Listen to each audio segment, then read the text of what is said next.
Peace and greetings. So this is a continuance of the video.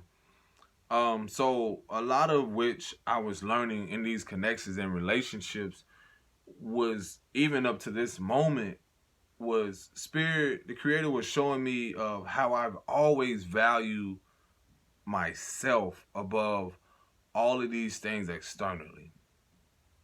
You know, no matter what I obtain or receive in this world, nothing here belongs to me.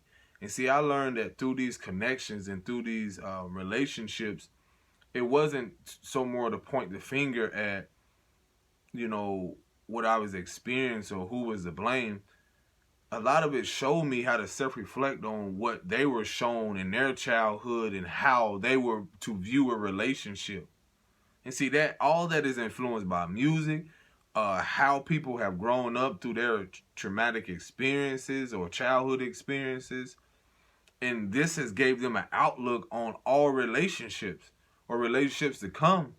And so, you know, now I see why, you know, people can get to that place of wanting just to be with themselves or what we call single is because a lot of what we see, we honor more of our journey and our spirituality and practices and loving ourselves to where that in a sense is value, and we want that reciprocated. See, man, when you come to this awareness, it's more than just from it's more than what someone can just come and offer you. Is it sincere?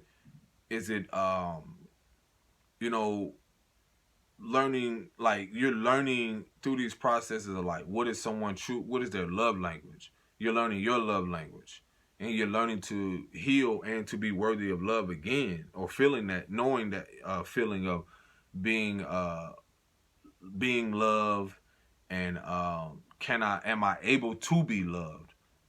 And see, a lot of that man, a lot of that shit I saw growing up, that was whoa, no, because it was a lot of trauma bonding. It had a lot to do with, you know, idolizing and praising things that I see now that really never had any value.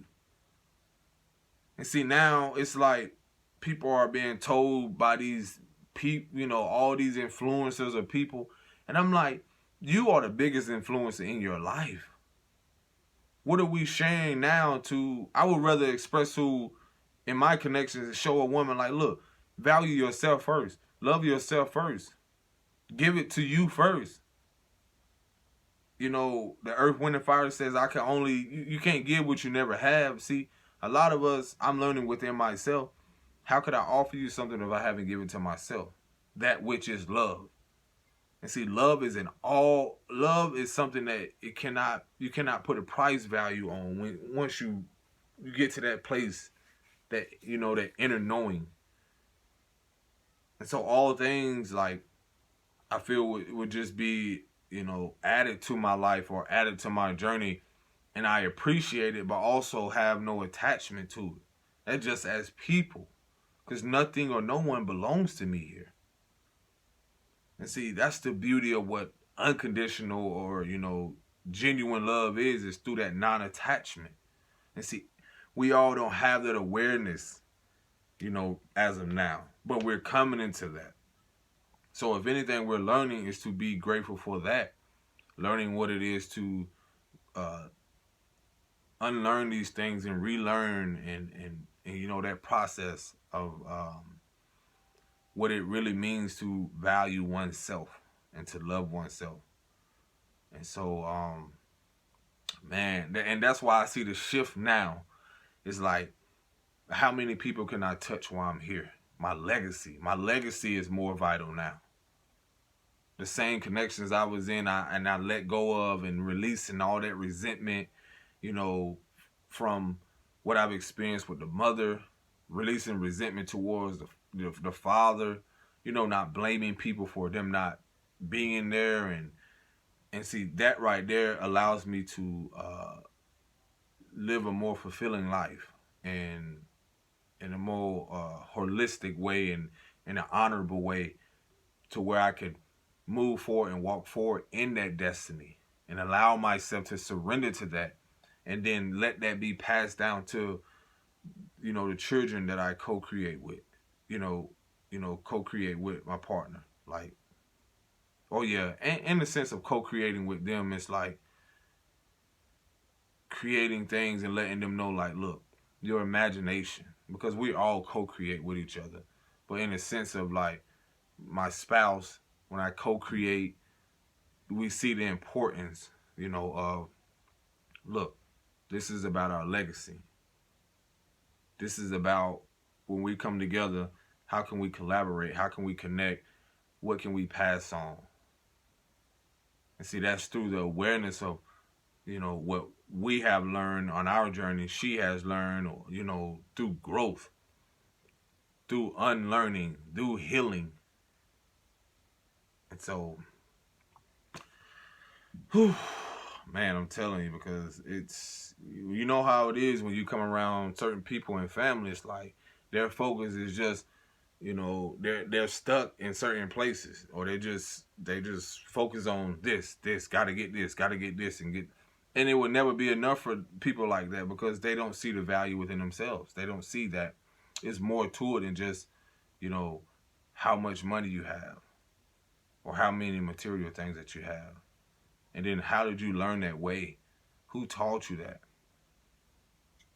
And so, yeah, man. That's why I'm so grateful, and I'm learning to just accept that within myself, to just keep pressing forward, keep sharing my message about these things, because truthfully, love cannot be bought, and happiness is an inside. It's within us. Happiness, as well as love, prosperity, all these things is within us. And when we love ourselves, that love will be reflected outwardly, just as, we see other things in the world. So it's like, where do your value lies in life? That's why I see a lot of stuff in the world, why people go do so much things, crazy things for money, because that's their attachment. That's their focus. When you loving yourself and you come into that, you attract that love. You attract those things in the form of love, that abundance, that prosperity. So, man, I had to share that, and just know that your love can never be bought. Nothing. Be mindful what you're teaching these kids, even with the love language. Like, even these holidays people be celebrating, I'm like, you're teaching your kids love languages. A lot of stuff people don't even see consciously. It's not to take away from what you're doing, but you're exposing them to, or sharing with them what it is, how to receive love. Through certain gifts. If someone doesn't give them something, it's just like a child. Someone doesn't give, they've been given this all their life. I've learned, that's from experience with myself.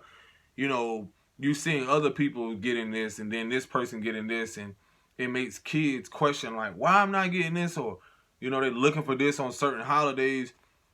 But truthfully, since they were younger, they're not even focused. As a baby, they don't even care about none of that stuff until it's shown to them.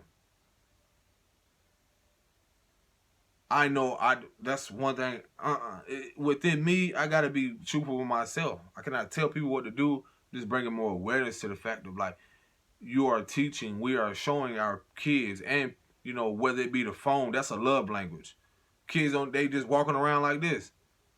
And see, that's a part of buying love, because it's like, here you go. Doesn't even know people. Yo, where's the physical touch anymore? Hugging, loving on each other, embracing each other. And I don't even want to hear about all this. I don't pump fear. I push out love. How we gonna co-create? Bring life into this world. Go play with each other. You know what I'm saying? Go outside and have fun.